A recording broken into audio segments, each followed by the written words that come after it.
Hello, my name is Catherine Hummel, and I am a junior at William T. Dwyer High School in Palm Beach Gardens, Florida. I chose to write my magazine, Stunning, on the topic of teen fashion because it interests me the most. While creating my magazine Stunning, I wanted to stay as close as I could to a traditional teen fashion magazine. However, there were some issues that I ran into that caused there to be some differences between my magazine and a popular teen magazine. The models that I had planned on using for all the photographs in my magazine were just your everyday female teens, but it isn't very common when it comes to popular magazines, as the models that are typically well-known teen influencers or celebrities.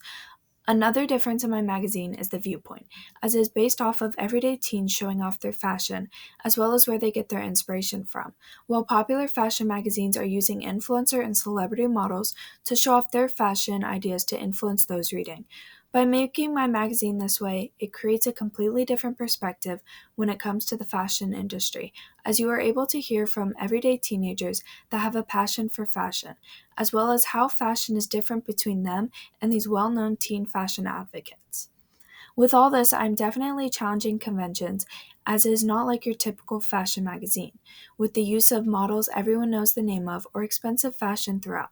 With these differences, it makes my magazine stand out from others, but not in a way that readers would not want to pick it up, but in a way that readers want to read it, as it is different and catches the eye. I still needed my magazine to appeal to the demographic I was writing for. Upon researching the demographic, I concluded that those that would read my magazine would be females between the age of 13 and 19, meaning that I would be writing for a fairly young female audience. As I fit into this demographic by being a 16-year-old female, I found it fairly easy to create a magazine just by choosing everything that interests me. But shortly after, I realized I also had to take into account that my demographic does not all have the same interests I me, and I needed to appeal to my entire audience. Originally, when researching designs to get inspiration to create my magazine, I found myself looking at those with bold text with the use of colors such as black, red, and gold, but this design was too mature for my audience, and I would alter the designs to fit the younger audience. I chose to stick with light, fun colors, as well as light and swirly text for my color scheme. I stuck to three main colors, using light pink, light blue, as well as white and black for swirly fonts throughout. These colors are common when it comes to teen magazines, as they are not too mature for the young readers, but also can be done in a classier way to not look too youthful.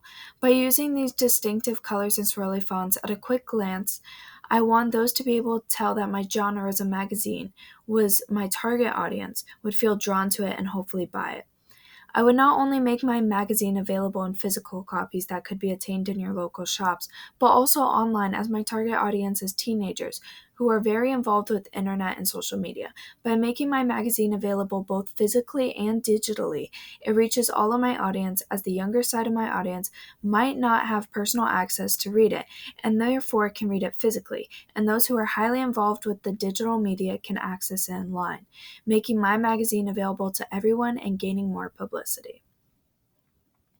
Throughout the project, I had to plan, photograph, edit, and create design all the photographs and spreads needed for my entire magazine. With the cover of the magazine to my feature article and even my table of contents, there were quite a few photos that were needed. I wanted to not only highlight the models I was using, but also the fashion pieces that were being modeled. When photographing the models, I tried to highlight the model and the outfits and accessories they were wearing more than the background and scenery around them, as these popular fashion magazines have plain backgrounds with cutouts of the models to really focus on them rather than what's going on behind them. For my table of contents as well as my feature article, I use cutouts and layering to truly highlight the fashion being displayed and resemble these popular fashion magazines I gained my inspiration from. But when it came to my cover, I definitely took a risk in my opinion.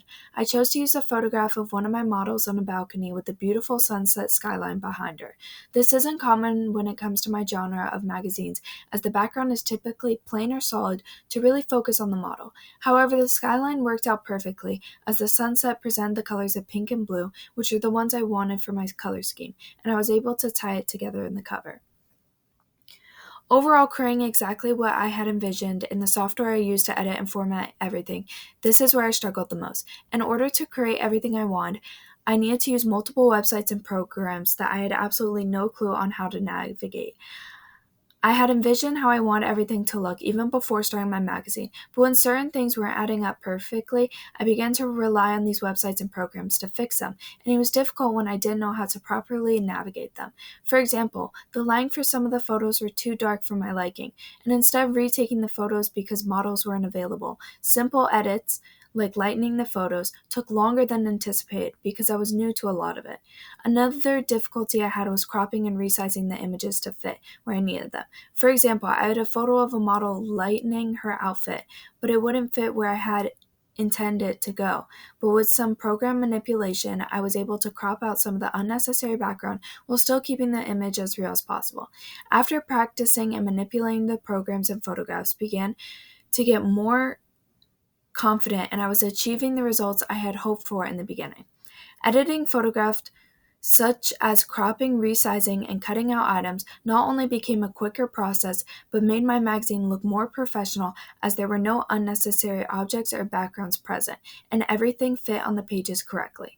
The program I used in order to put all my images and text together to lay out everything wasn't difficult at all to me and came together nicely. All difficulties aside, I am pleased with my end result and I would consider it a very successful project under the criteria of a functional, fun, and insightful piece of media that I have been working towards creating all year long.